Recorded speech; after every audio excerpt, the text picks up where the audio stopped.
you know myself, I don't speak Amharic, so Ethiopian Day is a day where I can hear Amharic.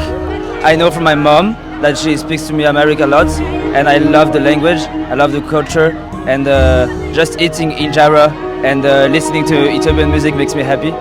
Even if you don't speak Amharic, if you just speak Amharic, if you speak German, if you speak French, whatever, we always will find a language to communicate. አምልጧቸዋል። በጣም ደስ የሚል ቀን ነው እያሳለፈን ያለ ነው። ለሌላ ጊዜ ሁላችንም እንሰብሰብ። ሰላም ጤና ይስጥልኝ ክቡራን ተመልካቾች፣ በያላችሁበት ቦታ ሁሉ ጥሩ ጊዜ ነው የምንመኘው። ዋና ከተማ አቅራቢያ በምትገኘው በሽቫርዘንበርግ በቦታው በመገኘት የኢትዮጵያን ቀን ከሚያዘጋጁ አዘጋጆች አንዱን ባጋጣሚ በዚህ በኩል ስመጣ አገኝቻለሁ። እስኪ ስለ ኢትዮጵያ ቀን ሶስተኛ ዙር የሚከበረው ስለ ኢትዮጵያ ቀን ትንሽ ማብራሪያ ብሰጥ ከኢቨንቱ በኋላ ዛሬ ያልተሳተፉ ሰዎች ትንሽ አይዲያ ይኖራቸዋል።